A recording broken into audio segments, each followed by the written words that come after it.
Hi friends, welcome to biology for DSC. నేను మీ హర్లీలా. Friends, ఈ వీడియోలో మనం ఇంటర్మీడియట్ మొదటి సంవత్సరం జంతు శాస్త్రం 8th లెసన్ అయిన జీవావరణం పర్యావరణం అనే లెసన్ని వీడియోలో డిస్కస్ చేద్దాం పార్ట్స్ రూపంలో. ఇది పార్ట్ 1, జీవావరణ శాస్త్రము ప్రాముఖ్యం. జీవావరణం పర్యావరణం. జీవశాస్త్రంలోని స్వరూప శాస్త్రము, అంతర్నిర్మాణ శాస్త్రం శాఖలు జీవులు చక్కటి నిర్మాణ చిత్రాన్ని మనకు అందిస్తాయి. జీవుల చక్కటి నిర్మాణాన్ని స్వరూప శాస్త్రము, అంతర్నిర్మాణ శాస్త్రము జీవుల యొక్క చక్కటి నిర్మాణాన్ని మనకు అందజేస్తాయి. ఆధునిక జీవశాస్త్రం జీవుల ఆవాసము, పర్యావరణము, జీవుల మధ్య సంబంధము, జీవావరణం గురించి తెలియజేస్తుంది. జీవావరణ శాస్త్రం జీవుల మధ్య గల పరస్పర సంబంధాలను, పరిసర వాతావరణంలోని నిర్జీవ కారకాలతో వాటి అంతర్చర్యలను వివరిస్తుంది. ఇక్కడ జీవావరణ శాస్త్రం అనేది ఏంటి? జీవుల మధ్య గల పరస్పర సంబంధాలను, అంటే జీవకారకాల మధ్య గల పరస్పర సంబంధాలను, పరిసర వాతావరణంలోని నిర్జీవ కారకాలతో వాటి అంతర్చర్యలను వివరిస్తుంది. జీవావరణ శాస్త్ర అధ్యయనంలో జీవి, జనాభా, సమాజం, జీవావరణ వ్యవస్థ మొదలైన స్థాయిలు ఉంటాయి. జీవావరణ శాస్త్ర అధ్యయనంలో జీవి, జనాభా, సమాజం, జీవావరణ వ్యవస్థ మొదలైన స్థాయిలు ఉంటాయి. జీవులు తమ పరిసరాలలోని నిర్జీవ కారకాలతో సమస్థితిని కలిగి ఉంటాయి. జీవులు తమ పరిసరాలలోని నిర్జీవ కారకాలతో సమస్థితిని కలిగి ఉంటాయి. స్వరూప, శరీర ధర్మ, ప్రవర్తన సర్దుబాట్ల ద్వారా జీవులు ఈ సమతాస్థితిని సాధిస్తాయి. అంటే ఇక్కడ జీవులు తమ పరిసరాలతో నిర్జీవ కారకాలతో సమస్థితిని కలిగి ఉంటాయి అనుకున్నాం కదా. ఈ సమస్థితి అనేది ఎలా వస్తుంది? స్వరూప, శరీర ధర్మ, ప్రవర్తన సర్దుబాట్ల ద్వారా జీవులు ఈ సమస్థితిని సాధిస్తాయి. ఏ జీవి అయితే సాధక అనుకూలనాలను పొంది దీర్ఘకాలికంగా పర్యావరణంలో మనుగడ సాగిస్తుందో దానిని ధనాత్మక ప్రకృతి వరణ ఒత్తిడిగా ప్రసాదించబడుతుంది.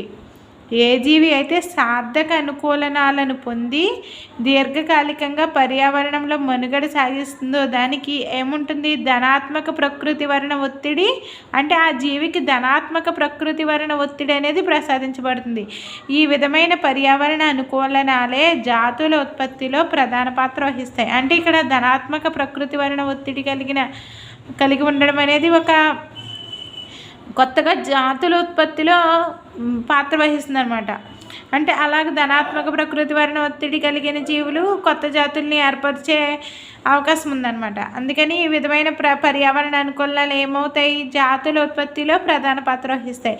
ఉదాహరణకి అత్యంత శీతల పరిసరాలలో జీవించే ధ్రువపు ఎలుగుబంటి పోలార్ బేర్ చర్మంపై మందమైన బొచ్చును పెంచుకొని రక్షణ పొందుతుంది. ఇక్కడ ఏంటి? పర్యావరణ పరిస్థితులు కూడా ఇక్కడ ధ్రువపు ఎలుగుబంటికి సహకరిస్తాయి అన్నమాట. అత్యంత శీతల పరిసరాల్లో పెరిగే ధ్రువపు ఎలుగుబంటి పోలార్ బీర్ చర్మంపై మందమైన బొచ్చు పెంచుకుని రక్షణ పొందుతాయి. అదేవిధంగా శీతల వాతావరణంలో జీవించే కీటకాలు వాటి రక్తంలో గ్లిజరాల్ లాంటి ప్రతి శీతల కారణలను, యాంటీ ఫ్రీజర్లను కలిగి రక్షణ పొందుతాయి. కొన్ని జంతువులు జీవించడానికి ప్రవర్తన అనుకూలనాలను ప్రదర్శిస్తాయి. ఉదాహరణ, తొండలు పరిసరాలు చల్లగా ఉన్నప్పుడు ఎండలో శరీరాన్ని కాచుకుని వెచ్చదనాన్ని పొందుతాయి. ఇక్కడ చూసినట్లయితే కొన్ని జంతువులు జీవించడానికి ప్రవర్తన అనుకూలనాలను ప్రదర్శిస్తాయి. ఉదాహరణకి తొండలు పరిసరాలు చల్లగా ఉన్నప్పుడు ఎండలో శరీరాన్ని కాచుకొని వెచ్చగా చేసుకొని వెచ్చదనాన్ని పొందుతాయి. ఉష్ణోగ్రత అధికంగా ఉన్నప్పుడు అవి నీడలోకి బొరియల్లోనికి ప్రవేశించి వేడి నుంచి రక్షణ పొందుతాయి. అనేక శీతల రక్త జీవులు ఉష్ణోగ్రత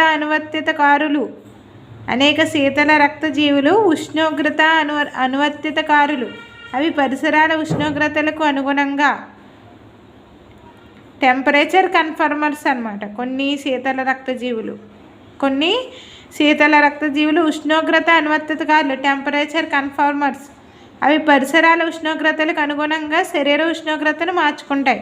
అన్ని రకాల జీవులు ప్రోటిస్టా బ్యాక్టీరియాతో సహా తమ దేహంలోని నీటి స్థాయిని క్రమపరుచుకుని జల సమస్థితిని సాధిస్తాయి. ఎందుకంటే నీరు కణ పదార్థంలోని అత్యంత ముఖ్యమైన అణుఘటకం. నీరు కణ పదార్థంలోని అత్యంత ముఖ్యమైన అణుఘటకం.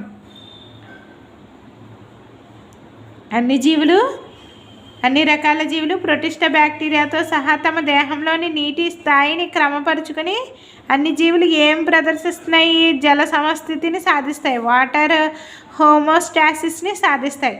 ఎందుకంటే నీరు కణ పదార్థంలోని అత్యంత ముఖ్యమైన అణుఘటకం. కాబట్టి ప్రతి జీవి జల సమతాస్థితిని వాటర్ హోమోస్టాసిస్ని సాధిస్తాయి.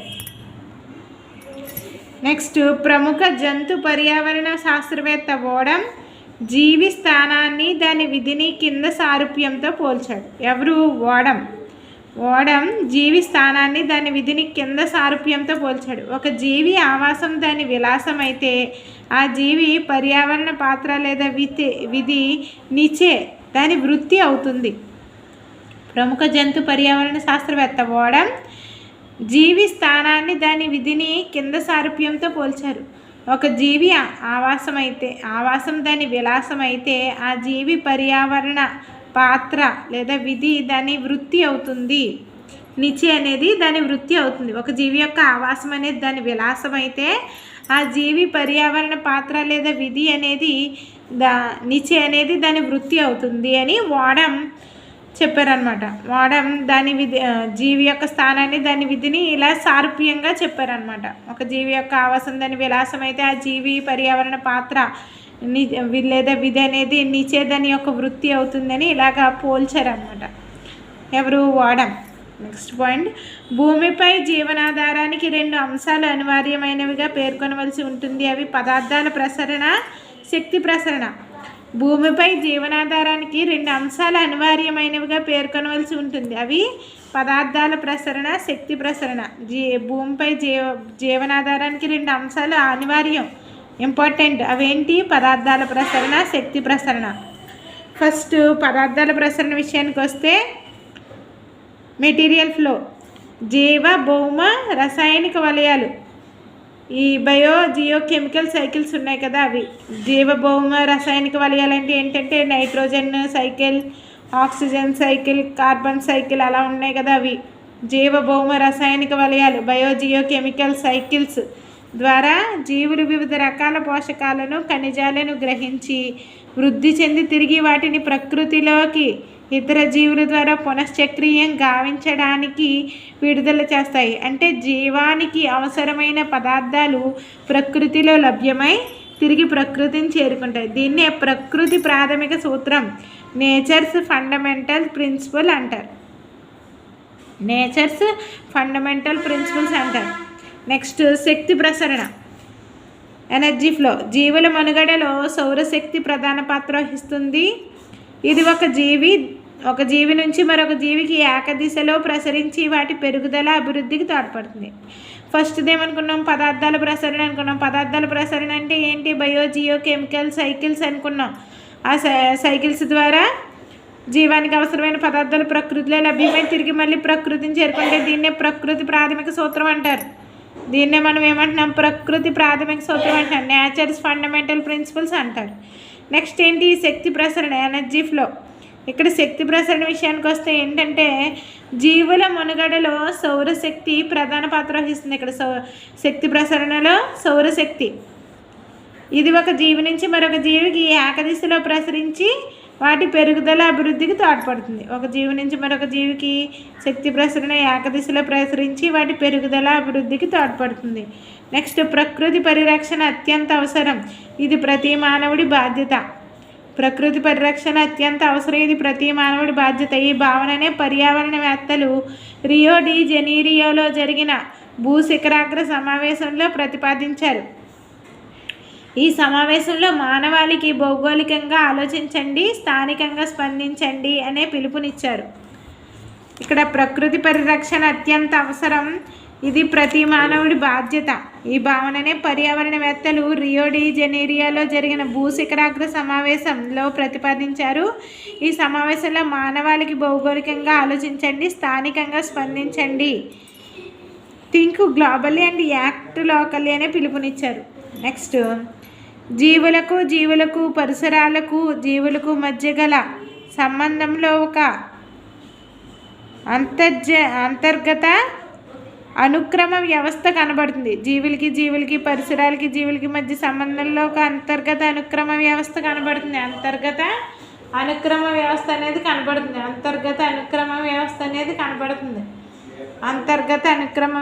అనేది కనబడుతుంది. జీవులకి అదేవిధంగా పరిసరాలకి జీవులకి మధ్య ఒక అంతర్గత అనుక్రమ వ్యవస్థ హైరార్కీ అనేది కనబడుతుంది. దీనిలో జీవి, జనాభా, సమాజం, జీవావరణ వ్యవస్థలు, జీవగోళం అనేవి ఒక ఆరోహణ క్రమంలో ఉంటాయి. నెక్స్ట్, ఉత్పరివర్తనాలు, జన్యు పునఃసంయోజనాలు, ప్రకృతి వర్ణం మొదలైనవి జీవుల ఆవిర్భావం విస్తరణలో ప్రధాన పాత్ర పోషిస్తాయి.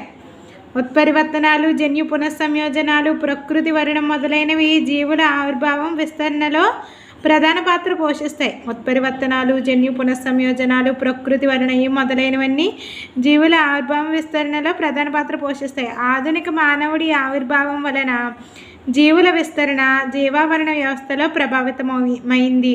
దీన్నే మానవ ప్రభావం, హ్యూమన్ ఎఫెక్ట్ అంటాం. అంటే ఇక్కడ ఆధునిక మానవుడి ఆవిర్భావం వల్ల జీవుల విస్తరణ జీవావరణ వ్యవస్థలో ప్రభావితమైంది. దీన్నే ఏమంటారు? మానవ ప్రభావము, హ్యూమన్ ఎఫెక్ట్ అని అంటారు. జీవావరణ శాస్త్రంలో జీవులను అన్వేషించే అధ్యయనం బహుముఖంగా బహుశాఖలుగా ఉంది. ఈ అధ్యయనంలో జనాభా శుద్ధగతి శాస్త్రము, ఇతర సిద్ధాంతపర కారకాలైన జనన రేటు, మరణ రేటు, పోటీతత్వము, పరభక్షకత్వము, వ్యాధి, ఖాళీ ప్రదేశము, ఆహారము, ఆశ్రయము మొదలైనవి జీవనం వ్యాప్తిపై ప్రభావం చూపుతాయని తెలుస్తుంది. మానవ జనిత ఆంథ్రోపోజెనిక్ చర్యలైన వేటాడడం, ఆవాస నాశనం, అతిగా కొల్లగొట్టడం, వాతావరణ కాలుష్యం మొదలైనవి భూగోళంలో మానవ మనుగడికే ప్రమాద కారకాలవుతున్నాయి. హరిత గృహ ప్రభావం, గ్రీన్ హౌస్ ఎఫెక్ట్, భూతాపం, గ్లోబల్ వార్మింగ్, అధిక క్లోరోఫ్లోరోకార్బన్ల వినియోగం, ఫ్లోరోకార్బన్స్ యొక్క వినియోగం, ఓజోన్ పొర నాశనం అవ్వడం, అంటే ఫలితంగా ఓజోన్ పొర నాశనం అయిపోతుంది. ఈ గ్లోబల్ వార్మింగ్ వల్ల కానీ, హరిత గృహ ప్రభావం వల్ల, కార్బన్స్ వల్ల ఈ ఓజోన్ పొర నాశనం అయిపోతుంది. మొదలైన అంశాలు మానవ మనుగడికే సవాలుగా మారి అతని ఉనికికే ముప్పుని తెస్తున్నాయని మనం మర్చిపోకూడదు. ప్రళయం మంచు నుంచి మానవుడిని కాపాడడం నీ వంతు పాత్రను సరిగా పోషించు. చివరిగా, నీ ఆవాసాన్ని వృత్తిని ఊహించగలవా? నీ ఆవాసం భూమండలం, నీ వృత్తి భూవనరుల వినియోగం. నీ ఆవాసం ఏంటి? భూమండలం. నీ వృత్తి భూవనరుల వినియోగం. అయితే భూమిని అతిగా ఉపయోగించడం వల్ల నీవు స్వీయ వినాశనకారిగా మారవచ్చు. అంటే మనమే స్వీయ వినాశకారిగా మారవచ్చు.